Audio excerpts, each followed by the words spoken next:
Welcome to Startup Health Now. This is the podcast where we celebrate health's innovative entrepreneurs and the moonshots they're working to achieve. I'm Nicole Clark, Startup Health Senior Writer. Today, I'm pleased to welcome two guests to our show from Aequitas Partners.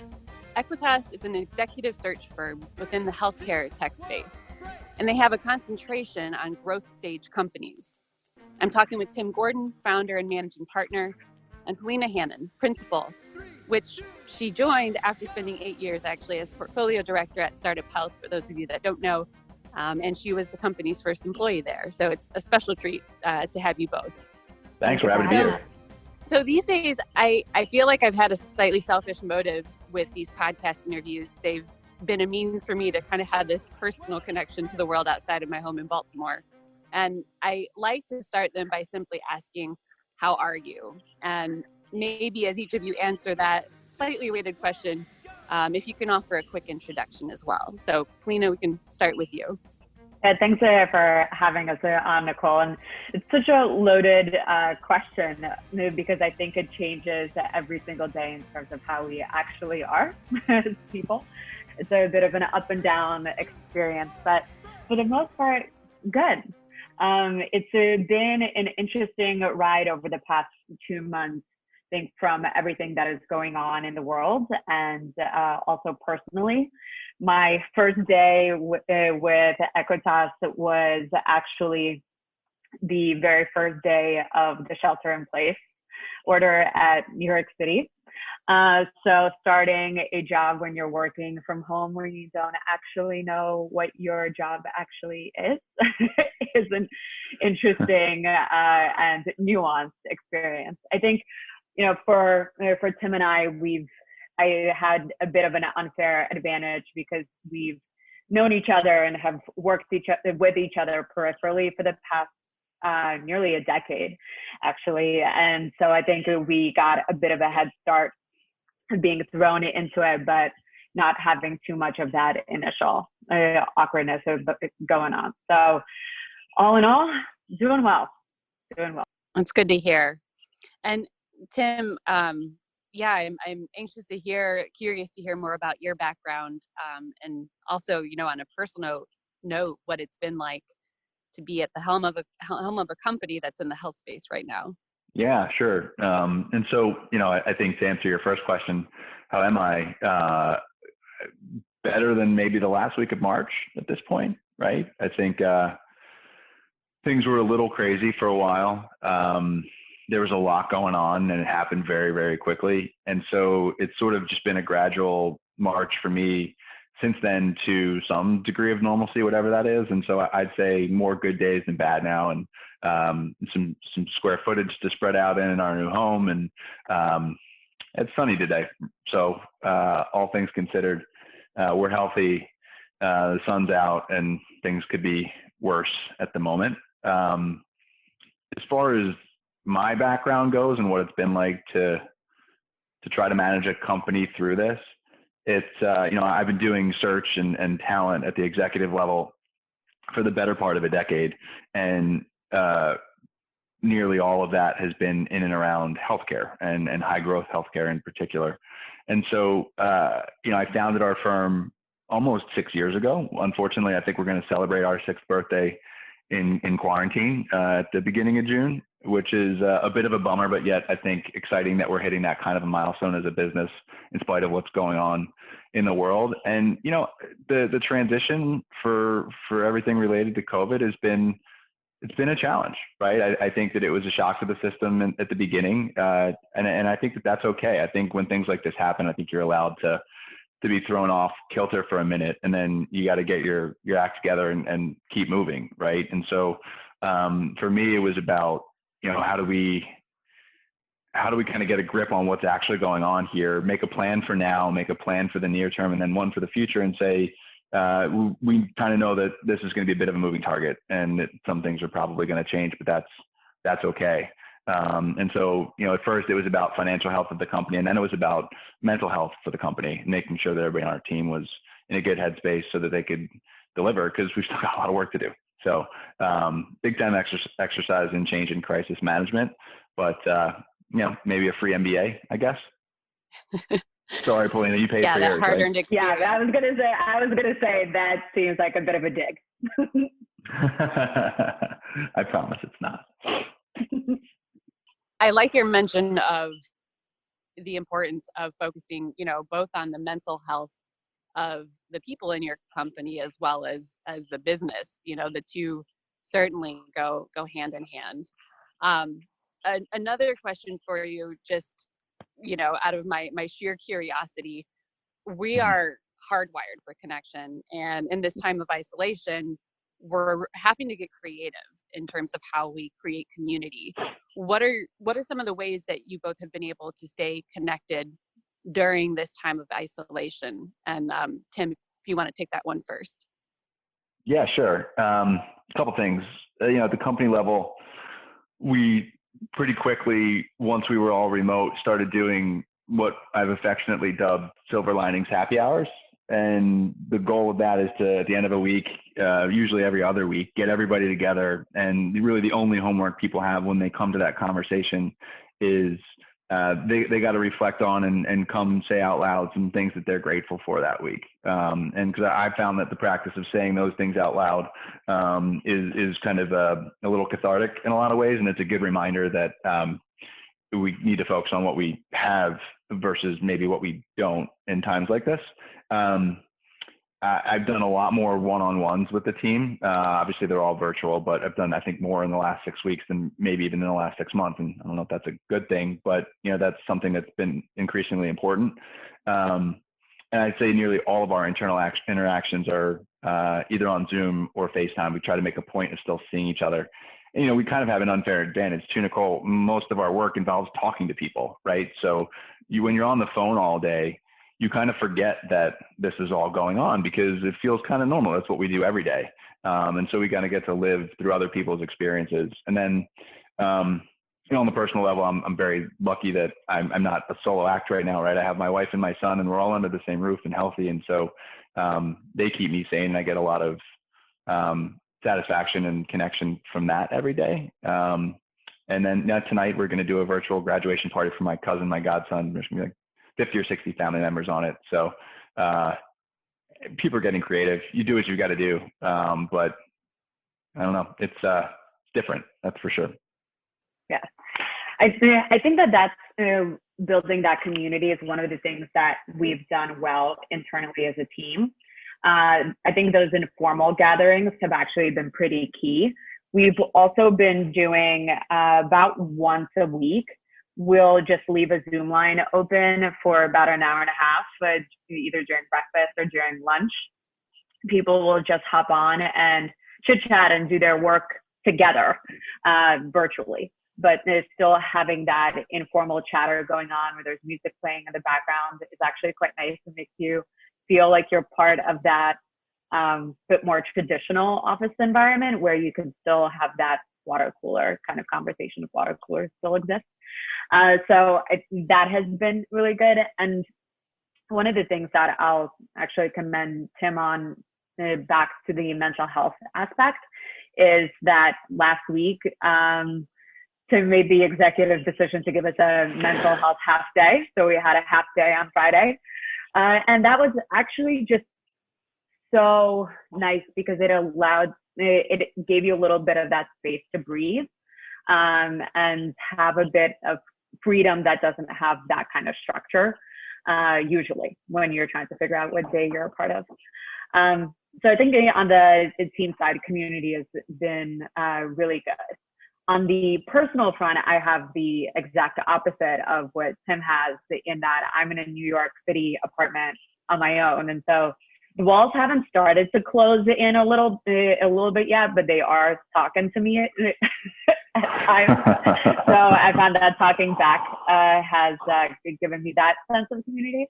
But just gathering with friends and doing some of these virtual happy hours, making sure to have really, really competitive trivia nights and just scheduling out my day has made it feel like you're not that alone. You still have things to do. You still have people that you can see and interact with. So that has been a true plus. And in full transparency, I think I needed that half day. And I, I think I would have felt guilty if I took one and didn't give one to everybody else too. So I think we all needed it, right? And in spite of the fact that we're busy and it might seem counterintuitive to take the time, I think that we're not meant to keep going at the pace that we go without the reboot. And the weekends are fine, but I think having time that would have otherwise been dedicated to working hard be given back to you to give yourself permission to take a breather. It's important. Agreed. Absolutely. It's a strong word to use, but I've read in different places, that elements of the pandemic experience are traumatic, and giving ourselves time to process what's happening is critical to both, obviously our health, but also our productivity, right? So turning the conversation Absolutely. a little bit to what you guys are doing. I'm excited to get into this. Let's start by just with laying some groundwork. What is the mission of Aequitas? And, Lena, obviously you're familiar with this language. We talk a lot about at Startup Health, the moonshot, right? What is your moonshot vision as far as 25 years from now? How do you hope the world is different because Aequitas existed? Yeah, it's a great question. It's something that I think about a lot. And, when I founded the company and chose the name for it, in addition to feeling a bit of a duty to the Jesuits that forced me through 4 years of Latin in high school, came up with Aequitas Partners because it resonated with me, right? The Latin for integrity and equity. And to me, as I simplify those concepts, it's about doing the right thing.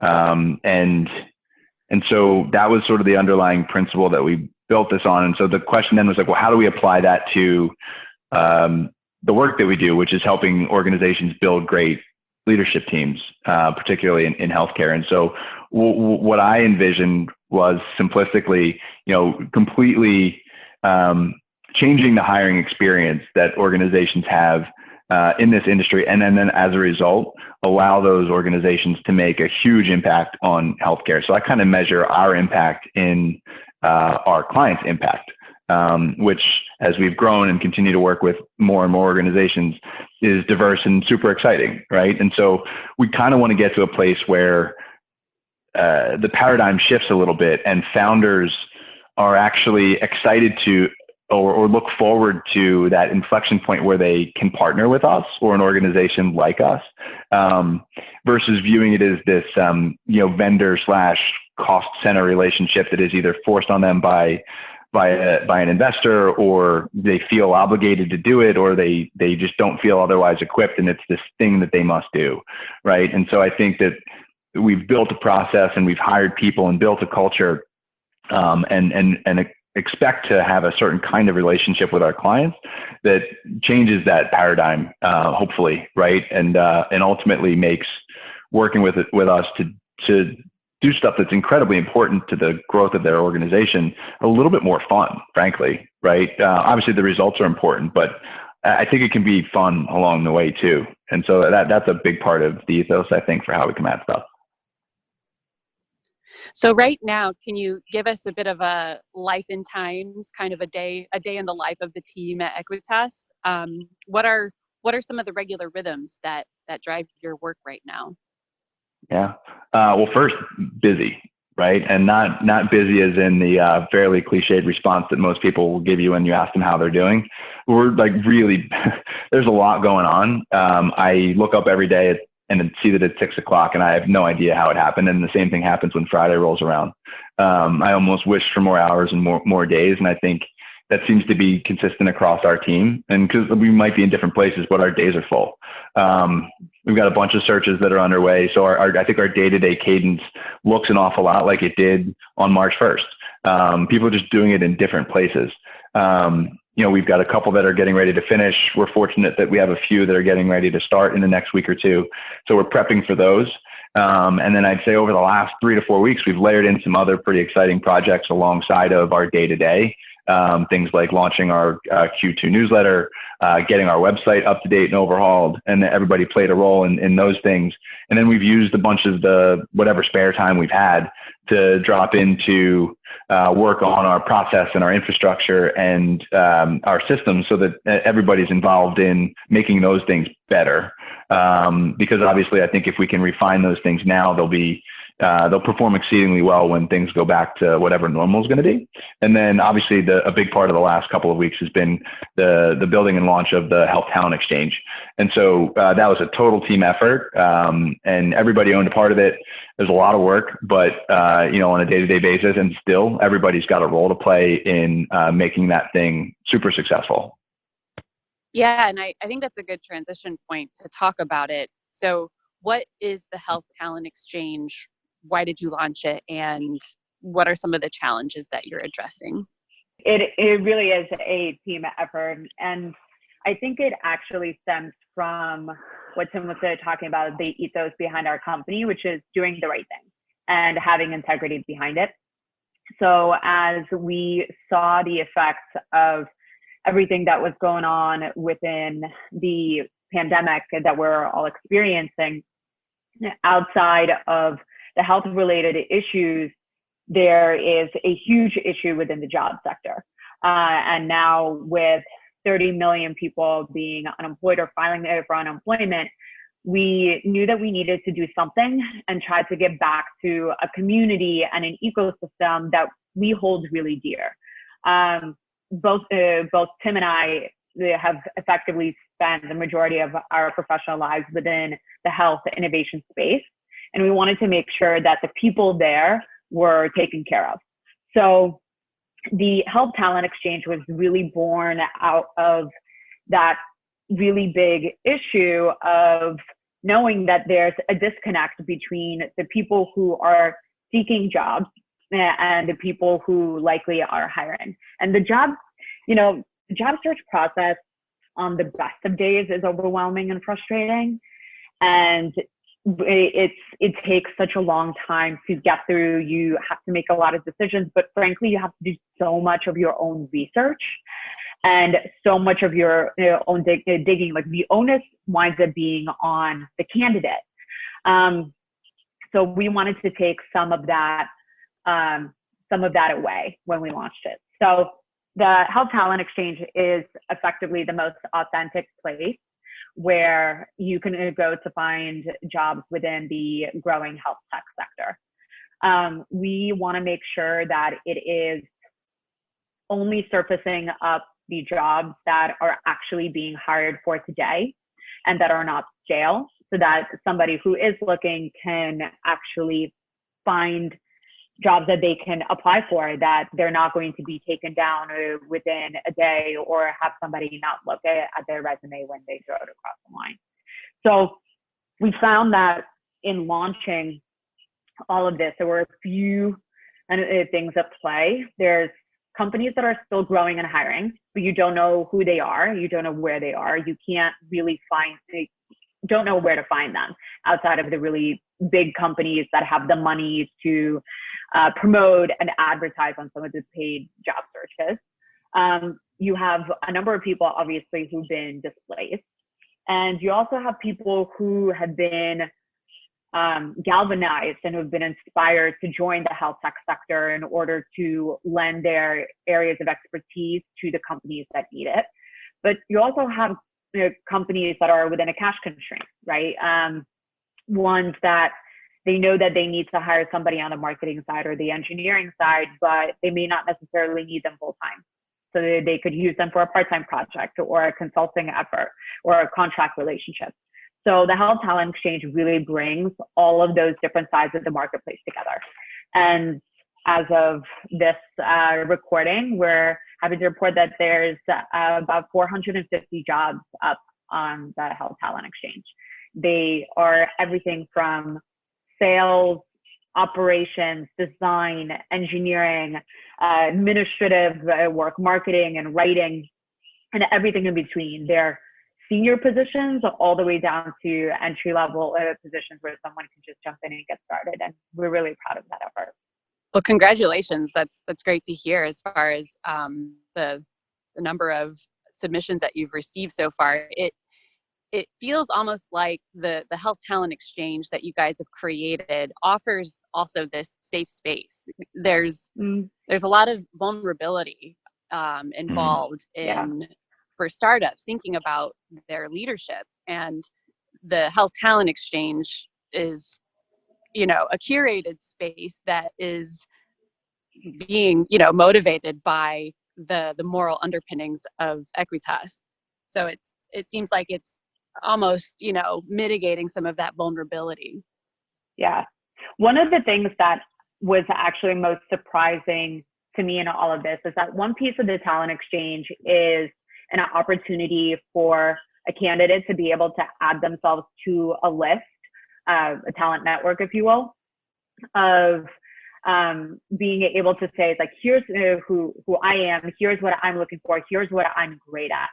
And we initially were a little bit trepidatious in terms of how many people are actually going to just put themselves out there like that. But we've been so pleasantly surprised that there's dozens of people who've added themselves. And what's even cooler is that we know that hiring managers and recruiters that are within companies themselves are actively looking at that list to be able to find people who would fit some of the roles that they're hiring for right now. So it's been a really wonderful effort, people letting go of some of those vulnerabilities that they may have had 2 months ago and just putting themselves out there. Yeah, that part's been really cool to see. I mean, there's upwards of 100 people that have done that at this point, and that's not an easy thing to do, right? There's the behavioral component of all of this, and people, even talented people that have been laid off, not because they were an underperformer. It's an ego hit, right? These people are providing for their families, or the minimum for themselves. And that's tough. It's they didn't do anything wrong, right? But they still find themselves in this position. And so for them to have the courage to get out there and say, like, hey, put their hand up, right? I need help. Mm-hmm. My hope is that as others see that list is big, that more and more people feel like it's okay to say, I need help, right? And Paulina's right. We've had a bunch of clients say that they've been combing through that list every day, proactively for their recruiting efforts to see who's popped up that might be great for them. So it's, I honestly, I think that's one of the coolest parts of all this, actually. So Tim, you wrote about the intuition gap in a recent blog post, it was recent for me. You talked about, basically this gap as far as being able to kind of have that comfort from getting to know somebody in person during the hiring process. Can you talk a little bit about the intuition gap and how you're working to close that gap in the hiring process right now? Sure. Yeah, it's as Paulina and I were batting around lots of ideas recently about how to counsel clients through hiring through this, because it's happening, right? We're seeing completely virtual interview processes, and we're seeing people get hired. We just had a client go to an offer and get a signed acceptance this morning, or late last night, for somebody that they'd never actually met in person. And, I think that's created, this world we live in now has created the intuition gap that you referenced, which is something that we kind of take for granted and has sort of just become, table stakes built into the way we hire people, which is you get in front of them, right? You spend time in person, you share a meal, you have drinks, or the team takes somebody out for a happy hour that's part of an interview process, or you're all together in a conference room and you're whiteboarding, or even just like sitting across the table from one another. And I think what that injects into the traditional interview process is this opportunity for your gut to talk to you, right? And for people that have had lots of reps of hiring and interviewing, that gets refined and it gets more and more accurate, because it's usually correct. Or at the very least, it suggests something to you that maybe requires a little bit more unpacking. And so that opportunity has been taken away from interview processes at the moment, right? And so it doesn't mean it's not still important. And we've got to come up with ways to work around that, especially considering the fact that, like, we don't know how long this is going to be how it is, right?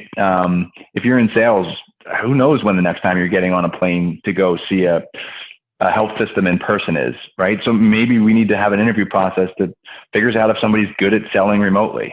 And so I think that there's ways to architect a process that does the best possible job within the confines of what we're working with now at closing that gap, right? And so that's, to me, means that there's probably some more steps than there were before. There may be exposure to more people on the team. Everything really should be done with video. And then you've got to get creative. I think you have to, if you're hiring a senior exec, you're adding somebody to the C-suite, the founder and his or her partner, I think should be doing a virtual happy hour with the potential hire and their partner, right? And it should last for longer than an hour. I don't think that that's enough.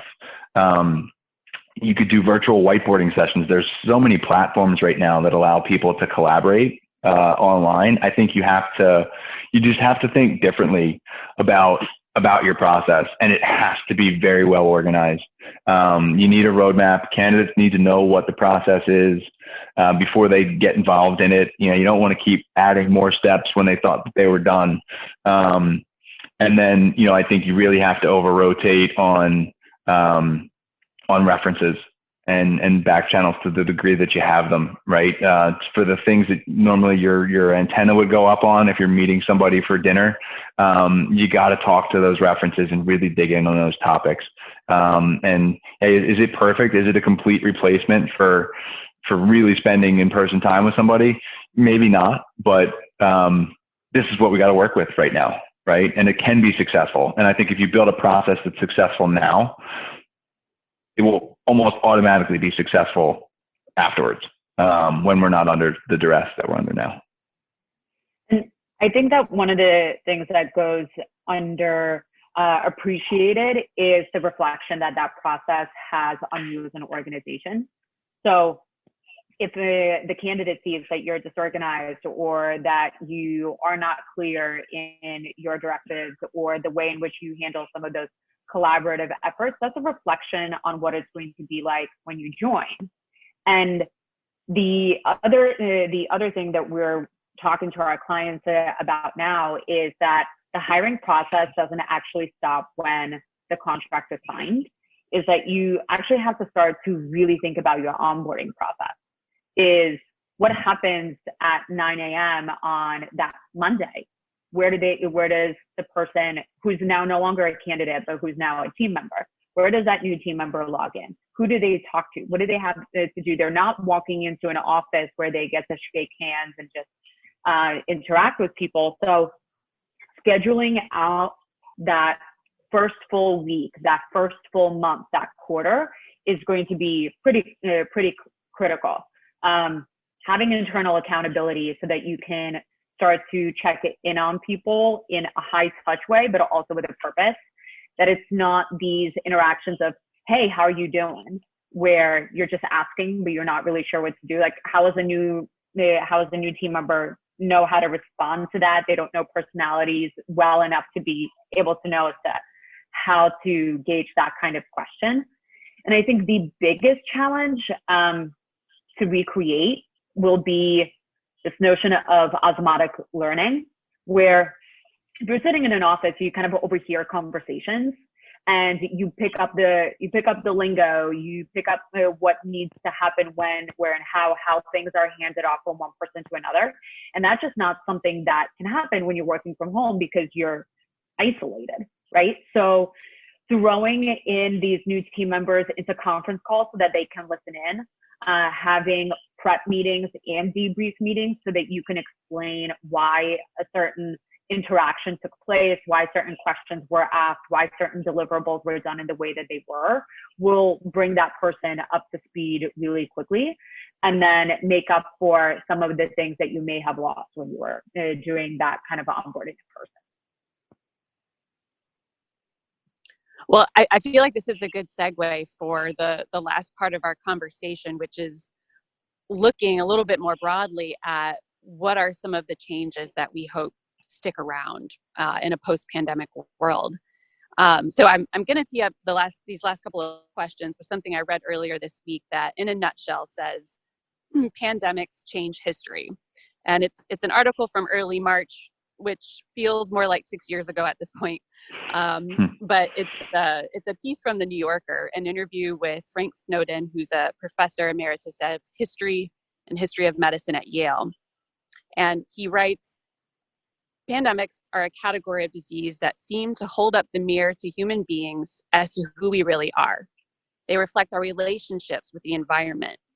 They show relationships that we have toward each other as people. And I think it's ironic, Paulina, you talked about kind of how, the process that you create in the hiring, in a hiring process right now during the pandemic offers kind of a reflection of who you are. So thinking kind of beyond the virtual doors of Aequitas, what are some of those, changes that have caught your attention that are happening that you hope stick around as a new norm? And Tim, if you want to take that one first. Yeah, sure. So the first one is maybe a much bigger picture one, but important, and it's empathy. I think that it's rare that you have something that so universally impacts everybody, and I think that that's created a degree of empathy that for all that is probably up until now pretty severely lacking in our society. And that's not just a U.S. thing. I think that that's I think that was a global thing. And so I hope that sticks around, and that sort of manifests itself in a lot of ways. But not the least of which is just kind of like understanding that everybody's got something, and to varying degrees, people's lives have been pretty dramatically impacted. And I'm seeing that come through in people's patience and the way that they talk to one another, and then just general empathy and understanding. So, I mean, that's the first one off the top of my head. Paulina, what do you think? Yeah, for me, it's been creativity. One of the things that I've seen happen with a lot of our clients, and even the candidates that we speak to, they just figure out a way to get something done. It seems like there are not too many things that are roadblocks anymore, that are seeming roadblocks, or ones that they may have thought were a much bigger deal 2 months ago. Now just like, okay, I'll figure out a way around it. And that level of creativity, when you have a commitment towards something, has been really great to see, and is really encouraging to see play out. Projects are getting done in 2 months that were otherwise scripted to take 2 years. And so I think people realize that like the old way of doing stuff doesn't always work right now. And roadblocks, look, we're doing telemedicine visits via FaceTime, right? So that's actually kind of cool to see. That people can really rally around something, and that might be a lasting impact too, right? Which is that people realize that things can happen quickly, that maybe there is a different way, and people might find that they're capable of more than they realized, and that could be a silver lining. So related to empathy, creativity, is there anything that you've read or something you saw, person you talked to, an anecdote that recently gave you hope? I can kickstart that one. For us, when we talked about the intuition gap earlier, we didn't know as to how this was all really going to work. Were companies going to stall all of their activity in terms of bringing on team members? And we have not seen that happen at all. In fact, for us, we've been fairly busy in that regard. And I've been talking to a lot of investors recently to understand what their portfolio companies are doing and how they're handling it, and been literally hearing about investors that have run a completely virtual process from start to finish. That has been a really wonderful anecdote for us to hear, to know that people are not just going to be stopped and put their heads in the sand, so to speak, and they're going to figure out a way. And those types of empathetic and creative and compassionate individuals are really going to go forward. So that has been wonderful, wonderful to witness. Yeah, I think along the same lines, just seeing that organizations are willing to adapt and flex and where they've got a need that hasn't changed, being willing to create new processes to still get it done. I think that gives me a lot of hope that this will resolve at some point. And honestly, just when you talk about anecdotes and back to the empathy thing, I just noticed people are being nicer, right? Like I went to the grocery store yesterday, and usually that's just like when you live in a city and you go to the grocery store, that's like a little bit like the Hunger Games. And, people were like getting out of one another's way, being mindful of the squares on the floor for social distancing. You're getting more like eye contact over the face mask and like a, hey, like, how are you? And it feels a little bit less perfunctory than usual, right? That like people are asking and they sort of care, even though you don't know them. And I think that's the humanity in all of this, right? Is that, I don't know, to me, that gives me hope.